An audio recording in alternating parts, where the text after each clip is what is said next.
In 2001, the U.S. Defense Department selected Lockheed Martin and its F-35 design to deliver the Joint Strike Fighter. Since then, the program has endured more than its share of ups and downs. Now, opinion on the program is divided between critics, who say it remains an expensive boondoggle that will never work, and those who say not only has the program overcome its challenges, it's now emerged as a vital piece of the U.S. arsenal. So in 2025, what is the reality of the F-35? Breaking Defense has assembled a roundtable to discuss this very topic, both about where the jet is now and where it's going in the future. And that discussion starts right now.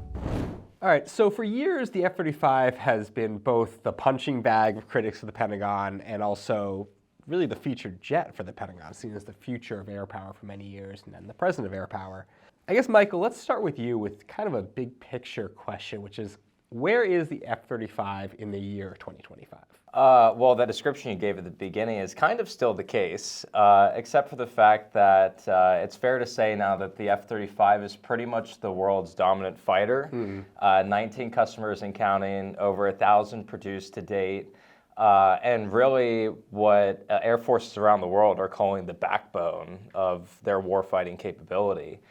There's still plenty of developmental problems and things of that nature that we'll get into, but the program is definitely a lot more mature than it was a decade ago. Yeah, and certainly, I mean, JJ, you were involved in early discussions with the F-35, been tracking this program of all of us the longest. That's a very nice way of saying old. I was trying to be generous, but so, I mean, you've seen this thing develop over the decades. I mean, what's your take on kind of where it is now? While it is, as Michael said, the predominant fighter in the world today, you have to look at all the runway it used to get there, because the early days of the F-35 were incredibly fraught. This program was fundamentally broken by two decisions that were taken now more than 30 years ago. One was by the contractor and the Department of Defense, who believed that simulation had gotten so good, you wouldn't learn much in actual test. So they arranged a schedule with high what's called concurrency, where you're building and testing at the same time. That's great if you're not learning anything in testing. It's terrible if you learn something in test, because then you have to go back and fix all the jets you've already built. But that wasn't the big original sin on F-35. That belongs to the United States Congress. In 1994's Defense Authorization Act, the Congress looked around and said, Marine Corps, you're working on a Stovall, sort of a mid-sized fighter. Navy and Air Force, you're working on the Common Affordable Lightweight Fighter, sort of a mid-sized fighter. Why are we doing two programs for one airplane? Make one airplane do both jobs. And suddenly the technical requirements for F-35 got much more complicated. And because the Marines needed their jets first, their Harriers were timing out, you had to design the hardest version first and make that work. Normally in an aircraft development program, you start with the easy and work your way up. Right. Here, they were in the deep end from the beginning, and that led to lots of challenges on the weight side and on the performance side that the program took more than a decade to overcome. And we should note, of course, there's the three variants. There's the A, which is the Air Force variant, the B, the Stovall, which the Marines use, and then the C, which is more of a carrier-based variant. Val, I guess let's start kind of looking at, what's going well right now for the program.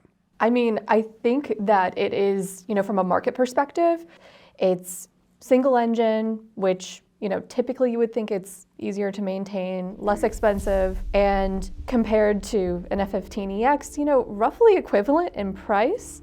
So it makes a lot of sense for people to buy. From a market perspective, it does quite well. It competes very, very well. To your point, JJ, you kind of have these problems that, they pop up, the JPO has to fix them, and spends all of this money and energy to do so. And then you kind of get these other things that have been chronically underinvested in the program, things like sustainment, software, Block 4 modernization. So every time the program takes, one big step forward, it takes another two back, or it has these other things that aren't going so well. The time that it's just taking for everything to be perfect is just way longer than anyone could ever have seen. So let's talk a little bit about where it goes from here. Block 4 is kind of the biggest bugaboo on the horizon here. What is Block 4? Block 4 is essentially the program's plan to iteratively upgrade the fighter over the course of several years. It can look like a lot of different types of capabilities, from being able to carry more weapons, to better sensors, and everything in between. So the Block 4 plan, initially, we were talking before we started shooting that years ago, the program hoped to have it pretty much done around now. That's not looking like it's going to be the case until the end of the decade. And exactly how many capabilities and what exactly will be included in the Block 4 plan right now, as far as we know, is still in flux. Last year, the program manager, Air Force General Schmidt, talked about reimagining Block 4. And another way to read that is reducing the amount of capabilities that will ultimately be included to make the upgrade plan more realistic. So right now, Lockheed is talking about anywhere from 75 or beyond